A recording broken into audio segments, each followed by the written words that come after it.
Hey there, sports history fan. This is Arnie Chapman, aka the Football History Dude, and before we get into this episode brought to you by the Sports History Network, I wanted to tell you about another book giveaway that we have on the website. Our friend of the network, Timothy J. Brown, is giving away 5 copies of his latest book. This book is titled Hut Hut Hike, A History of Football Terminology. This book explores the history of football terminology by examining when and why more than 400 familiar words and expressions entered the game. By linking the game's evolution to changes in its language, readers learn the origins of first string, basic fundamentals, X's and O's, long snapper, and hundreds more of terms used in every football conversation or broadcast. Organized in easy-to-read, bite-sized chunks and filled with period images and illustrations, Hut Hut Hike tells football's history one word at a time.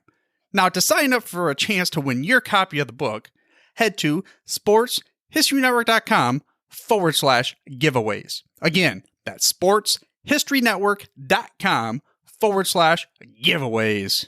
Now it's time to take a sports break, a look at sports history on a daily basis.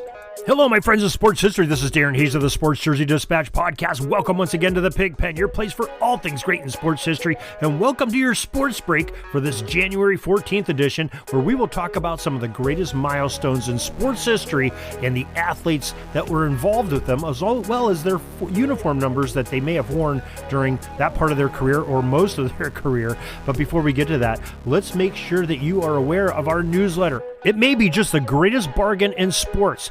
It's absolutely free, and you get it delivered to your email inbox. You don't even have to get up and go out on the front porch to get it. And every morning, 6:30 a.m., you'll hear everything that's going on in sports history from the Pig Pen. That's Pigskin Dispatch. That's Jersey Dispatch. That's Orville Mulligan Sports Writer and the sportshistorynetwork.com. Now, who can ask for a better deal than that? Enough about propping it up. It's so easy to sign up for it. Go to the show notes of this very podcast or the top of jerseydispatch.com or pigskindispatch.com and sign up for newsletter. 2 easy questions, and voila, tomorrow morning you will have the newsletter from the Pig Pen.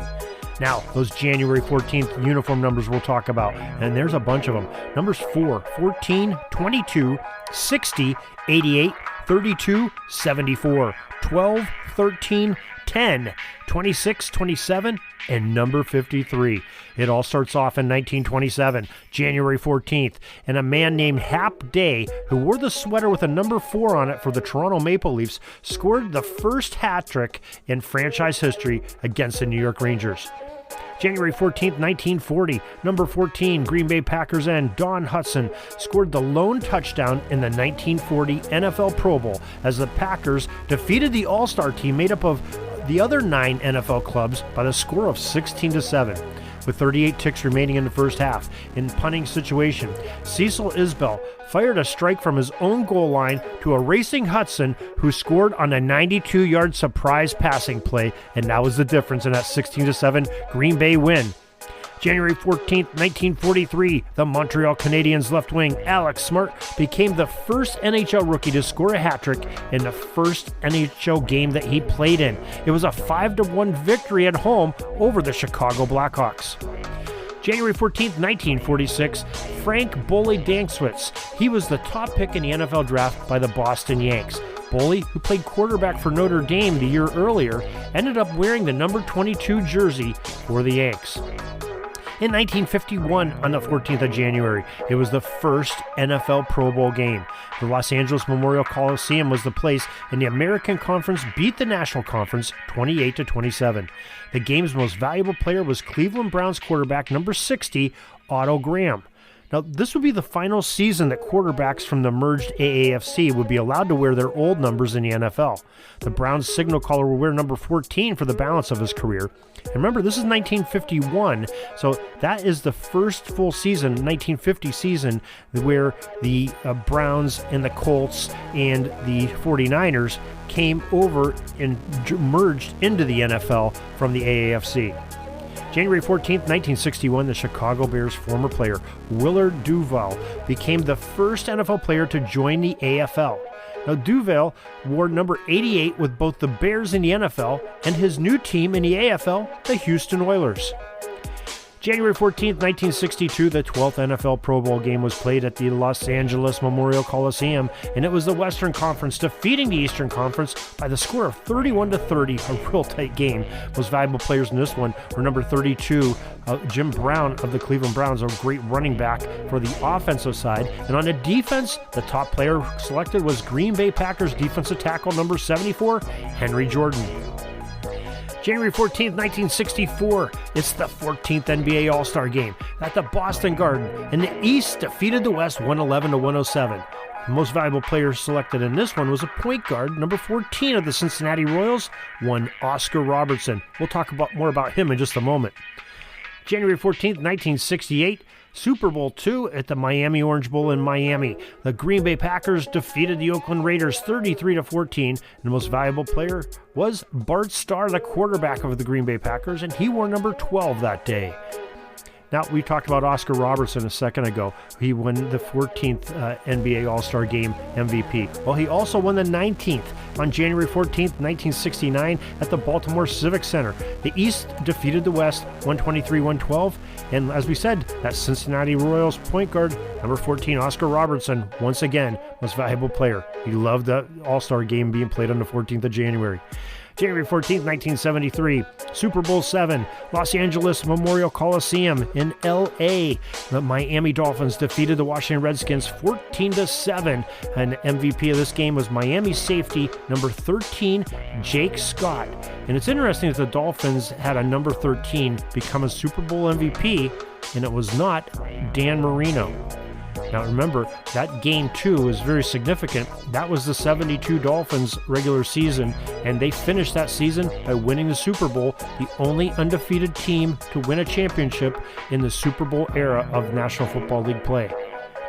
January 14th, 1975, the 25th NBA All-Star Game, the Arizona Vets Memorial Coliseum in Phoenix, Arizona. The East defeated the West 108-102.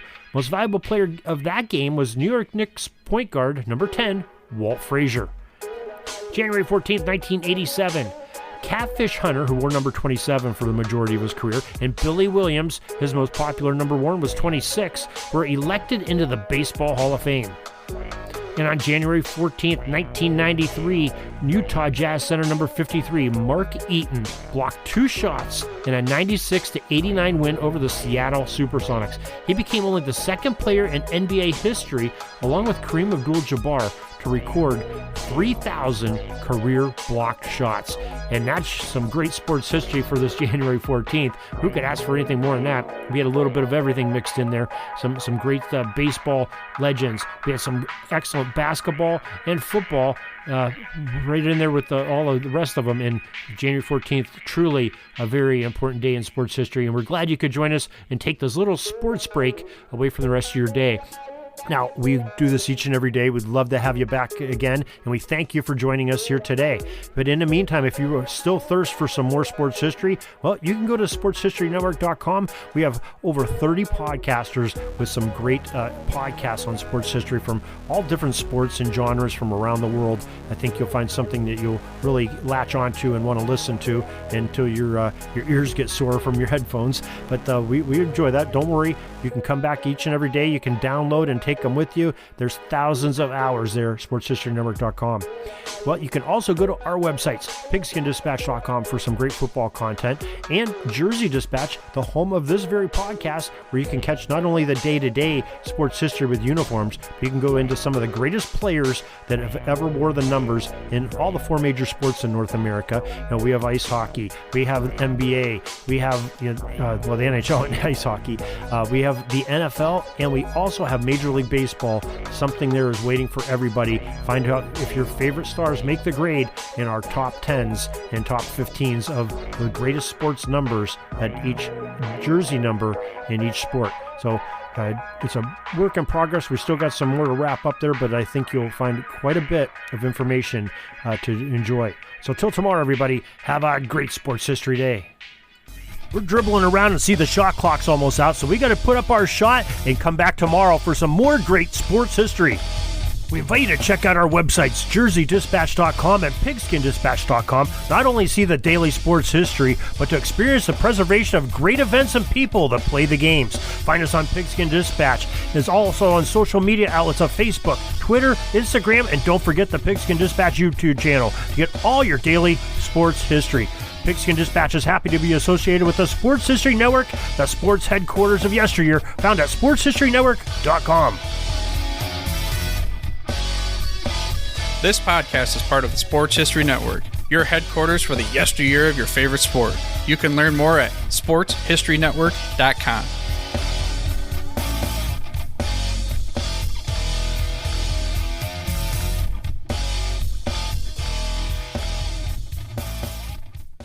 Hey there, sports history fan. This is Arnie Chapman, aka the Football History Dude, and I hope that you enjoyed this recent episode presented by the Sports History Network and were able to learn some good old-fashioned sports history knowledge nuggets. I started the Sports History Network back in 2020 with the mission to help podcasters find a community of like-minded sports history nerds, as well as helping aspiring podcasters to start their own shows.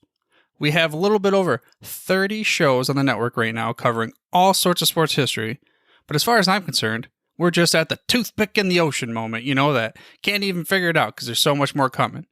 We wanted to create the ultimate headquarters for sports yesteryear, starting with Podcast Network and our website, but we're going to continue to move into other mediums as well. And here's the cool part, because we want you to be part of our team. So if you're interested in starting your own podcast, or maybe being a guest on one of our shows, or who knows, maybe even writing an article for us over on the website. Seriously, all you got to do is reach out to us on the contact page over at sportshistorynetwork.com. You can be as technologically savvy as a Neanderthal tapping on a stone trying to figure out this whole hieroglyphics thing back in the day. Again, it doesn't matter, because even if you don't understand the whole podcast space, we have a production team that can pretty much help you out with doing everything. All you got to do, head over to sportshistorynetwork.com, head to the contact page, fill it out. That message goes right to me, and I'll reach out to you as soon as I can. But for now, dude, I'm through if you're through.